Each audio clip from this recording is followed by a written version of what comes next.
and that was down on Horton Street. It was Malik Eubanks, Anaya Rodriguez, and Darryl Yarber. And back in October, we charged the killers of Anaya and Malik. And today we're announcing charges in the murder of Darryl Yarber. And shortly after November 6th, I went down to the neighborhood down here, down there, and there was a peace vigil. And at that peace vigil, I said a few things. Number one, I said I thought that these three murders in the space of just a few hours and literally just a few feet from each other were related. And on that, I was wrong. These are two totally separate incidents, unrelated, separate, two homicides and one homicide. And the other thing, of course, I said is that we were emotionally invested, we cared very much, and we were going to follow through. And I wish we could bring Darryl back. I've spoken personally to some of Darryl's loved ones. I know the detectives have remained in contact with him for now. It's over a year. It was November of 2023 that this happened. So I'm thankful today to announce some charges related to this heinous crime. And if you'll remember, it was two individuals who had been murdered. Their bodies had been left down in the neighborhood there. The officers came. We did our forensic processing, cleared up, and it just seemed like we had just driven away. And we got a call of shots fired. Darryl Yarber was found on the 2000 block of Horton down there, multiple bullet wounds, deceased at the scene. So November of 23, obviously to January of 25, it's been a long journey. I just admire the tenacity of the detectives, the work that they put in, and to make an exhaustive list would be impossible, but the surveillance video that they've gone through, the search warrants for social media, for cell phones, the many interviews that they've conducted and still continue to this day, they're still working on this case. And the reason we're working on this case still is because we believe at least 5 individuals were involved in this murder. And fortunately, we do know who pulled the trigger. And today we're announcing first-degree murder charges against Dominique Sterling, as well as Tyreek Bedison, as well as conspiracy to commit murder. Now, Tyreek Bedison, Dominique Sterling were joined by Dominique's brother, Samuel Sterling. In this incident, of course, Samuel Sterling is deceased. We wish that we could have had the interviews with Samuel. We wish that we could have investigated this and really brought more closure for Darryl's family. And that's what this is about. It's about justice. When I was down there at the peace vigil, coming off of 2023, that was our last sort of violent year since 2020. And the feeling that I got from everyone in that neighborhood was that they wanted to be as safe as everywhere else. In a city that's over 50% white, we have had 37 murders since January 1st of 2023, and we have not had one white individual murdered. I am the very first to recognize that especially our African-American neighborhoods in this city are suffering, are struggling. The police department wants to be there to stand shoulder to shoulder with them, make sure that all the root causes, all the predeterminants of violence are addressed. But I'm not going to minimize the impact that taking these two individuals, Dominique Sterling and Tyreek Bedison, off the street is going to add to the safety of that community. I know that there's still, in some parts of this city, a culture of lack of cooperation with the police, and I'm so thankful that I've seen that culture get smaller and smaller by every day, because the young children that live on the northeast side, where my 11 and 13-year-old live, and the 11 and 13-year-olds that live in Burton Heights should have the exact same safety. They should all be able to walk out without fear of a stray bullet. They should all, every mom should not have to worry about their son coming home because they were targeted by 5 individuals for murder that day. So I know there's work to be done. I'm very thankful the detectives on this case who did so much work to get closure, to get justice for Darryl's loved ones. And we're going to keep it up. We're making progress in the city, and of course, this is a big part of it. So if you guys have any questions, happy to take them at this time. You named 3 people. Where are you standing with the other 2 people? Is there 5 people involved in this case? Yeah, so we know at least, Matt, 5 individuals were involved in this case. And I'm going to say at least because this is still a work in progress, but it's very important. We know that Dominique Sterling pulled the trigger. We wanted to get the charges as soon as possible with Dominique, with Tyreek, but we know there's still some work to do. So whereas usually I'd be as transparent as possible and tell you all the information we have and how we put it all together, we're still going to be withholding a little more because we know there are at least 5 individuals involved. And this is very much premeditated conspiracy. This individual, Darryl, was targeted. This was not a random act of violence. This was incomprehensible act of evil on the part of these 5 individuals. Was it drugs or gang related by chance?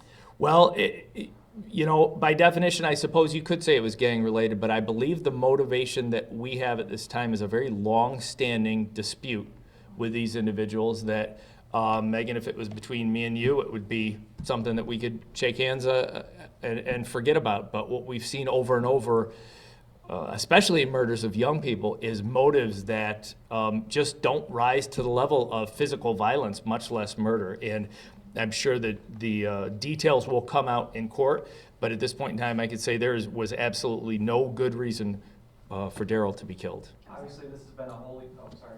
Go ahead, you're fine. Obviously, it's been a whole year since we've gotten an answer to that murder. How long have you known the Sterlings might be involved in this case? I think very early on. We got that information, and I won't say exactly where in the date, but so you'll recall the candlelight vigil that we held a few days after the murder. I made a big plea for individuals to come forward with information and to contact Silent Observer if they want to remain anonymous. Well, it seemed like a lot of people in the city of Grand Rapids knew who was responsible for this. It was just who is willing to come forward knowing that there are individuals like this that are willing to pull the trigger for petty grievances out there.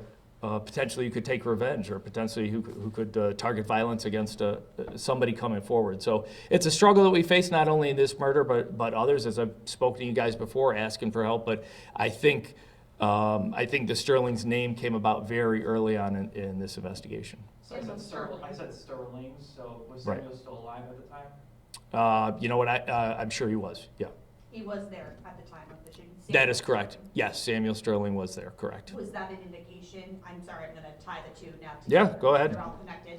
When we know that he was Samuel Sterling at the time, considered a fleeing felon, did police know at the time that he was connected to this homicide? None of the officers on scene at his death knew anything about his connection to this murder.